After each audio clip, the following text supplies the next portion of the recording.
Good morning. Today's class we are going to discuss the analysis of fixed beam by stiffness method.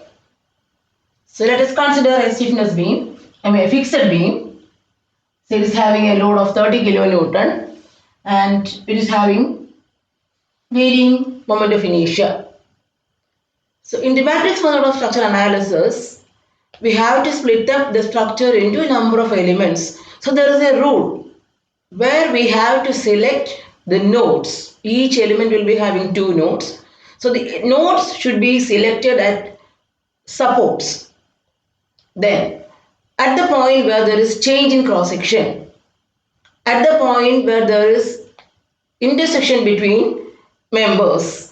As such, for this fixed beam, substitute a load like this, we have to select nodes at A, support, at B, there is change in cross section, also at C, the second support. Okay, so it can be viewed as a two element structure. The first element AB and the second element BC. Now, the first step in stiffness method of analysis is always identify the kinematic indeterminacy or degree of freedom of the structure. Degree of freedom is the number of independent rotations or translations that exist in the structure. So let us see what is the deflective shape. Here the fixed end, here fixed end. Under the load, it will be undergoing deflection like this. So there will be deflection, vertical deflection at this point YB, as well as if you draw the tangent to the deflected shape, there will be slope. The slope and deflection at that point B, this is point B, are the two unknown displacements. So the unknown displacements are known as the degree of freedom. So from this figure, I can write the degree of freedom or kinematic indeterminacy, the first step is equal to 2. That is the vertical deflection, I will mark it as YB, vertical deflection at B and the rotation at B, theta B. These are the two degrees of freedom. That is the first step. Being fixed end, here the vertical displacement and slope are 0. If it is not clear to you, what we can do next is, we can draw the entire beam. Mark the coordinates from one edge. For the first node, this is node 1, that is A. Coordinates are 1, 2. 1 vertical, 2 rotation. The second node, B, 3, 4, 5, 6. So you mark the structure coordinates from one end to the other. 1, 2, 3, 4, 5, 6. Always remember 1 is the vertical coordinate and 2 is the rotation. Out of this, what are the known values to us? Or we call it as the boundary conditions. So the known boundary conditions here are, being a fixed end, the slope and deflection at A is equal to 0. That means D1 is equal to D2 is equal to 0. That is a known boundary condition. Then coming to this point, 3 and 4, they are the unknowns. We have to find it out. At 5, 6, here, D5 and D6, being the fixed end, the slope and deflection is 0. So the known boundary conditions are D1, D2, D5, D6, 0. So what is the remaining? D3 and D6. So D3 and D6 are unknowns. That is mentioned here. The degree of freedom is equal to 2. So mark the structure coordinates from one end to the other. Write down the known boundary conditions. So the remaining unknown displacements are the degree of freedom of the structure. Now we have to, this is called the structure coordinates. We have to split up the structure into elements. So I am considering the first element AB. So for this element, first end nodes are, the displacement components are, or the coordinates are 1 and 2, 3 and 4. So the first element is bearing coordinates 1, 2, 3, 4. The second element BC, it is having coordinates. The first end is the same as this. So it is 3, 4, 5, 6. So you mark the element coordinates for the split up element. So this much comprise the first step. Identify the degree of freedom. For that, an easy way is to assign the coordinates for the structure from one end to the other end at all the nodes. What are the known boundary conditions? The remaining displacements are known as the degree of freedom. Now you split up into elements, mark the element coordinates. For the first element 1, 2, 3, 4. The second element starts with 3, 4. 3, 4, 5, 6. Why I am mentioning this will be clear in while doing the numerical example. This numbering is very essential. So that is the first step. Now second step is we have to formulate the element stiffness matrix for each element that we have already done in the previous video. For the element AB, let us consider the element stiffness matrix. Second step, consider element AB. Element AB, what is the length?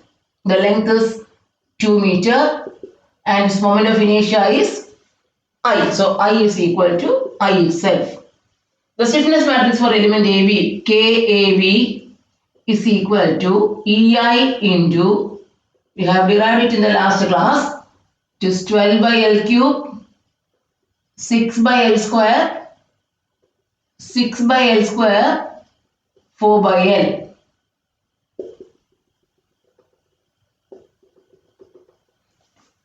Repeat here, 12 by L cube, 6 by L square, 6 by L square, 2 by L.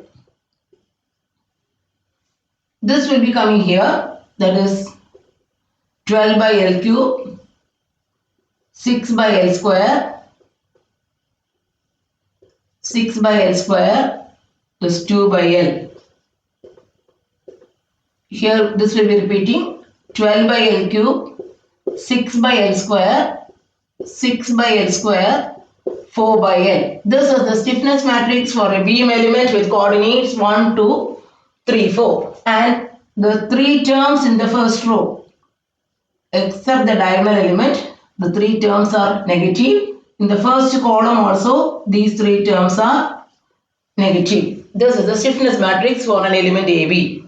Now you substitute L is equal to 2 meter in this, I is equal to I. Substituting the values of L in the remaining portions, what we do is we calculate out is 12 by L cube. It is 12 by 2 cube. Calculate that value. It leads to 1.5. 6 by L square. 6 by L square. 1.5.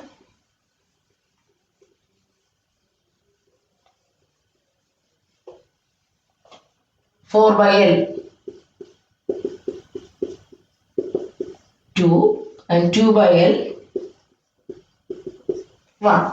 Substitute these values into this matrix. So I can write it as, substituting these values, it will be EI into 1.5, 1.5, 1.5, 2, 1.5, 1.5, 1.5, 1, 1.5, 1.5, 1.5, 1, 1.5, 1.5, 1.5, 2.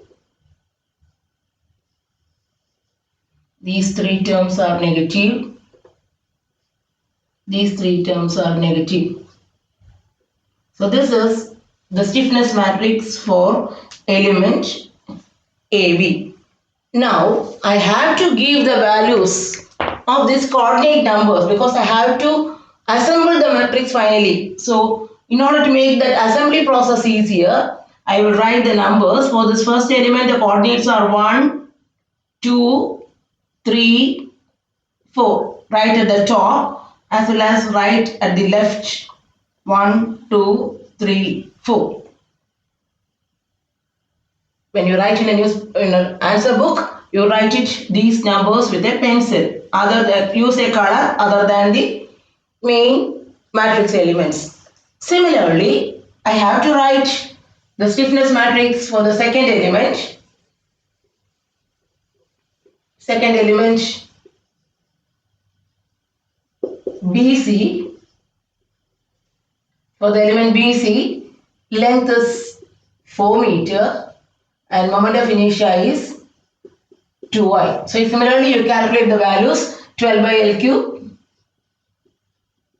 6 by L square, 4 by L, 2 by L. 12 by L cube works out to 0.9 1875. 6 by L square works out to 0.375. This is 1. This is 0.5. Now you substitute these values in this matrix. Stiffness matrix for element BC. This was for AB. Stiffness matrix for element BC is 2EI. You have to take it outside. I is equal to 2I. So 2EI into this 0.1875, 0.3. So I will multiply with 2 itself and write it here. So it is 0.375, 0.75, 0.75, 2. 0.375, 0.75,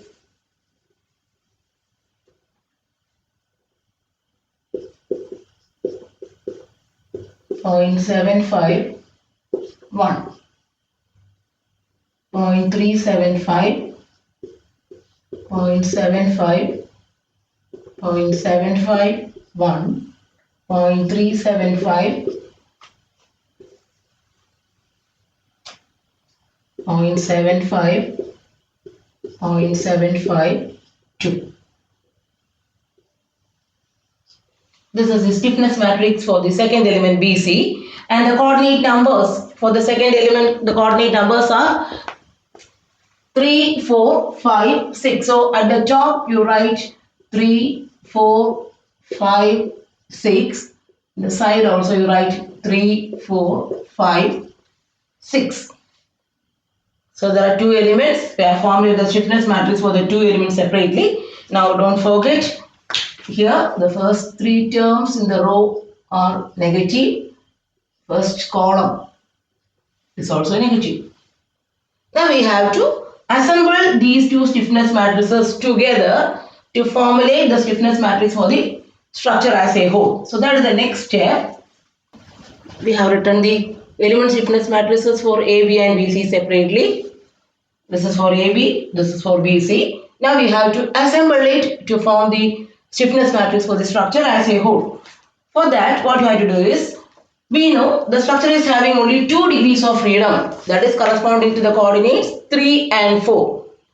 So with that condition known to us, the structure stiffness matrix should be a 2 by 2 matrix. So for the first element, we apply the boundary conditions. We apply the boundary conditions. That means D1 and D2 0. At this node, at A, slope and deflection are 0. So D1, D2 0. So from the element stiffness matrix, using a pencil, you delete the first column and first row. Do not cut it off. We need it later. Using a pencil, you score it off for first column and first row. Then D2 is equal to 0. So you delete the second column and second row. Similarly, from the second element stiffness matrix, we know the coordinates here. The slope and deflection here is 0. That is 5, 6 is 0. So delete the fifth column and fifth row. Delete the sixth column and sixth row. So the remaining elements has to be transferred to the main stiffness matrix. But actually what is done in programming is, we post all the elements. There are totally 6 coordinates. So it will be a 6 by 6 matrix. From the first element corresponding to 1, 1, the posting will be done. 1.5 corresponding to 1, 2 location, this posting will be done. And finally only the boundary condition will be applied. But as we have common sense, we need not do all these exercises. From the first element, you delete first row and second row, as well as first column and second column. Second element, 5 and 6 rows and columns. So after that, you assemble. In assembling the stiffness matrix for the structure, we know there are only coordinates 3 and 4. Let us check after deleting what are the remaining elements from the first element corresponding to 3, 3 location. 3, 3, this location, there is an element of 1.5. Corresponding to 3, 4 location, there is 1.5. Corresponding to 4, 3, there is 1.5. And corresponding to 4, 4, there is 2. So there will be entry in 3, 3, 3, 4, 4, 3, 4, 4 locations from the first element, this much elements. Similarly, from the second element, see, after deleting the rows and columns 5, 6, the remaining element is in 3, 3 location there is 0.375. So in 3, 3 location there is 0.375. In 3, 4 location there is 0.75. 4, 3 there is 0.75. And 4, 4 there is 2. Add it together.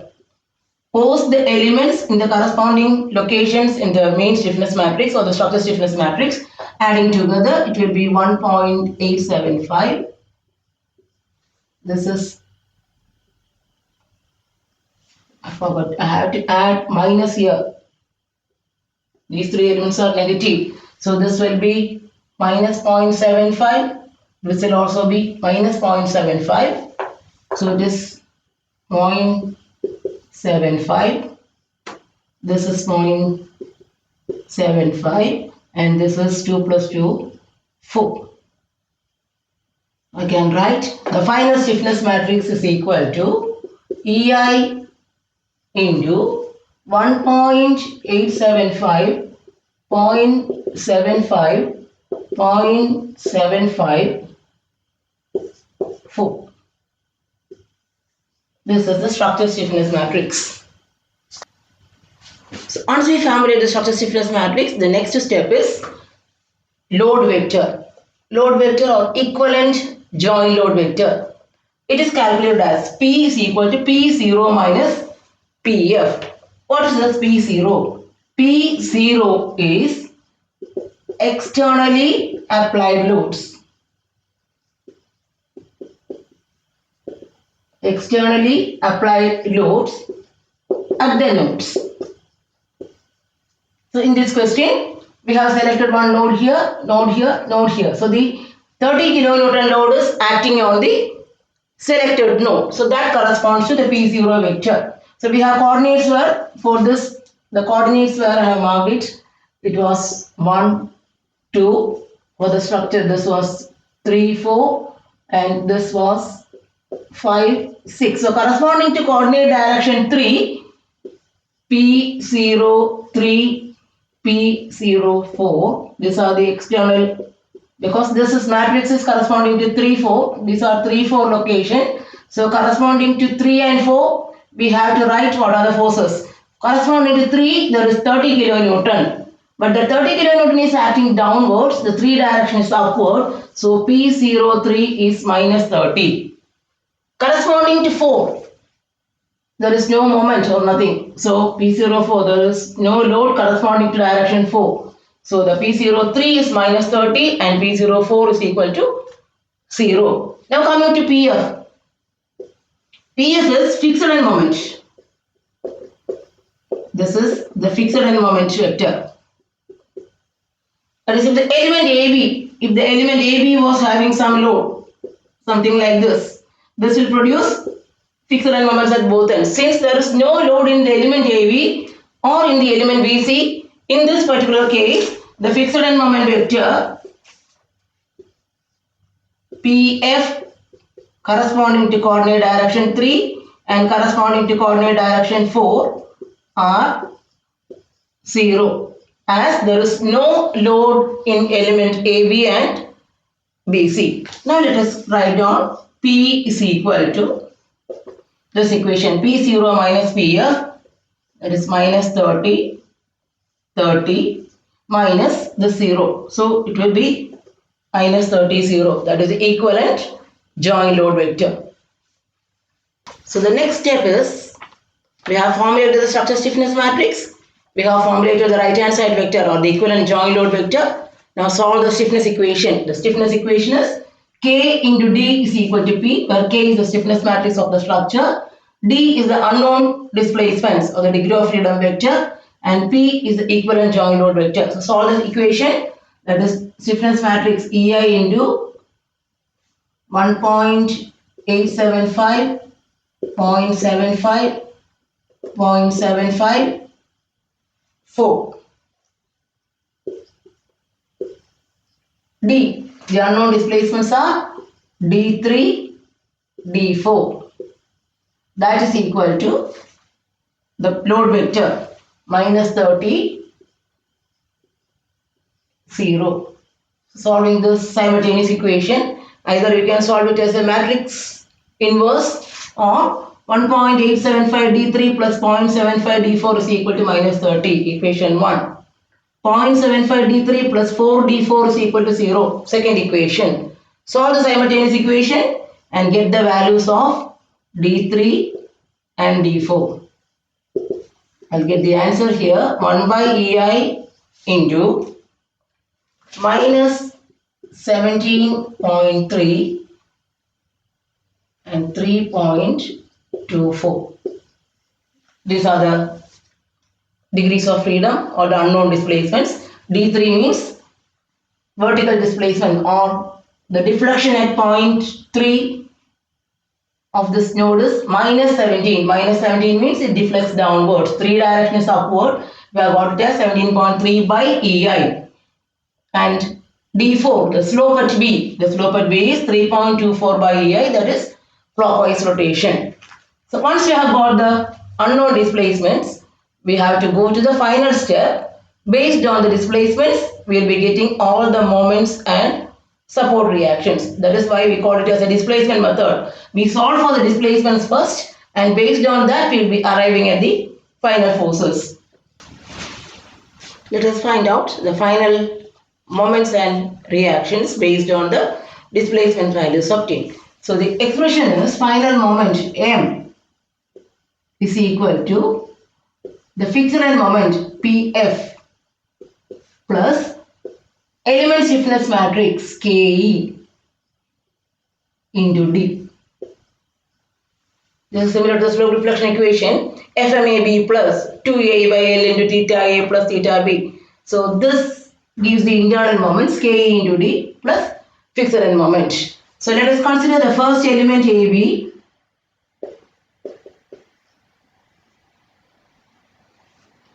Coordinates are 1, 2, 3, 4. So what are we getting? The results will be corresponding to 1, we will be getting the reaction at A. Corresponding to 2, we will be getting MAB. Corresponding to 3, we will be getting the reaction at B. And corresponding to 4, we will be getting MBA. So 1, we get RA, MAB, RB, MBA. So that is equal to fixed end moment vector. As I have mentioned earlier, as there are no loads in the span AB, the fixed end moment vector is 0. There is no fixed end moment. Plus element stiffness matrix for AB. Go back to the first step.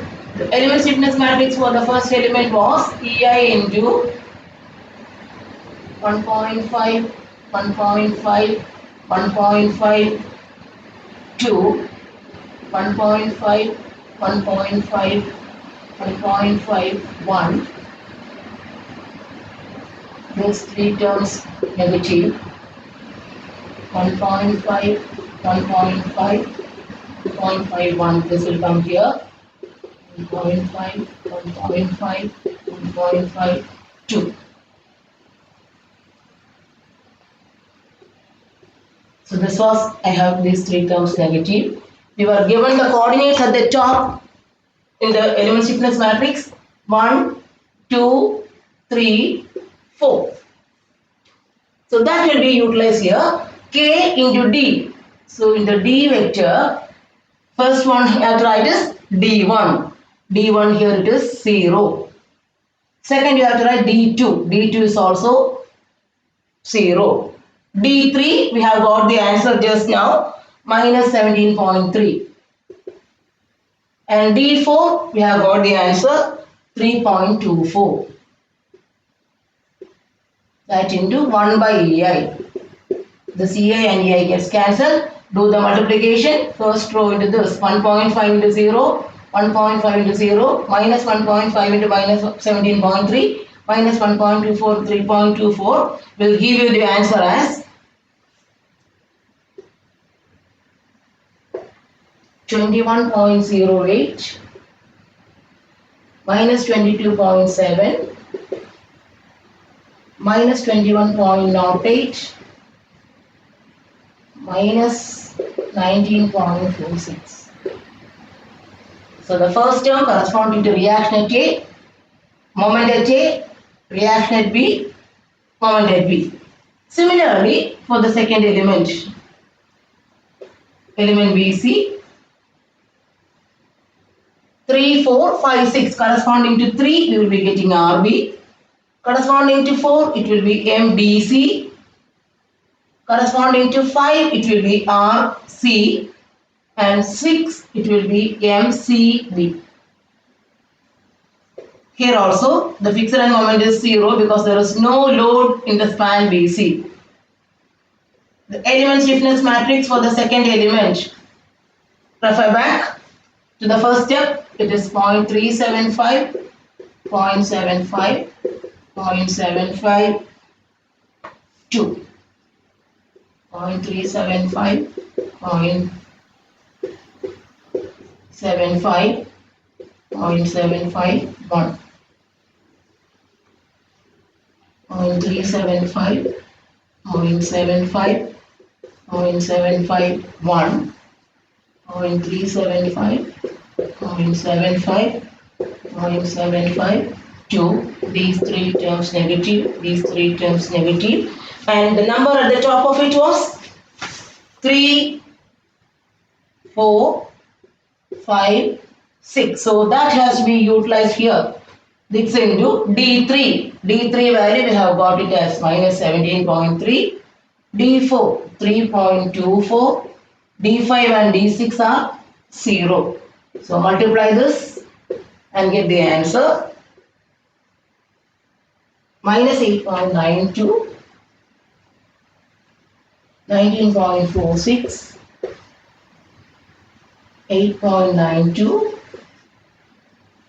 16.22. That is, we got it as RB minus 8.92, MBC 19.46, RC 8.92 and MCB 16.22. Now we have analyzed and we have got all the analysis results, reactions as well as bending moments. Now the last step is to represent it in a diagram. Draw the shear force diagram and bending moment diagram. Only then it will be complete. So based on these values, let us see how to draw the shear force diagram and bending moment diagram. Now we are going to draw the bending moment diagram and shear force diagram based on the analysis values. So these are the analysis results which I have got in the previous step. First, let us draw the shear force diagram. So to draw the shear force diagram, we want the reaction values RA, RB, here the RB, RC. So we draw a baseline.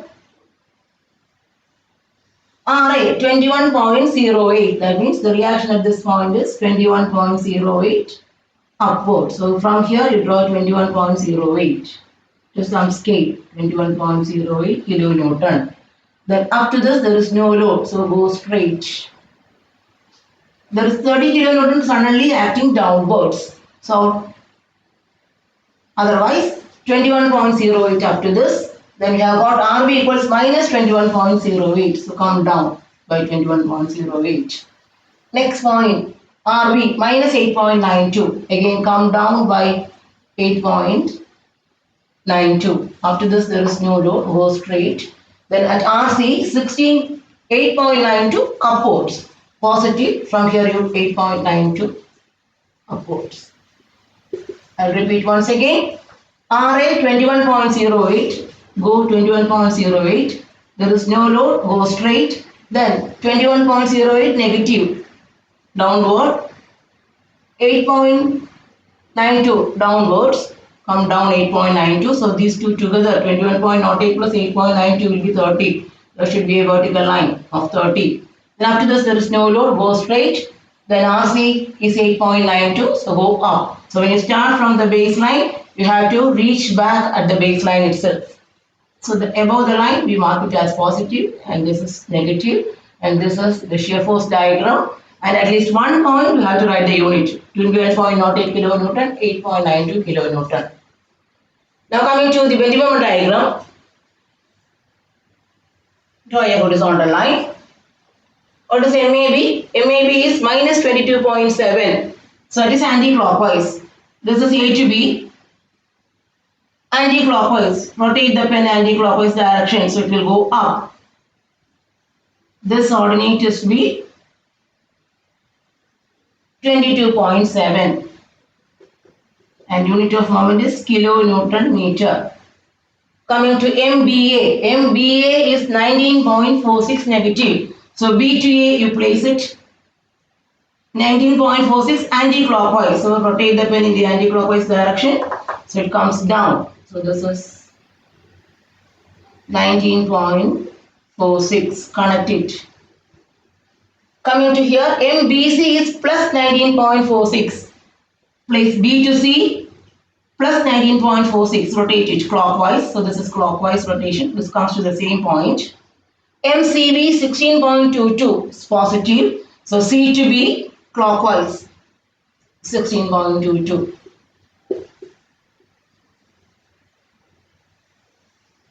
So the line above the line we call it is hogging moment, and below the line sagging moment.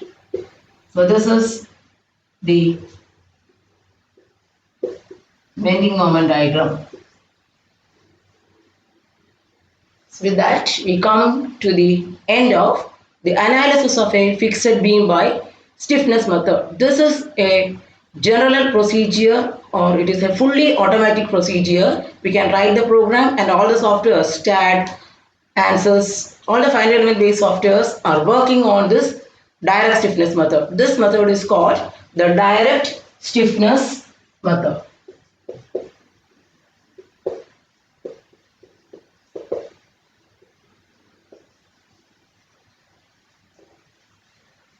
Thank you all.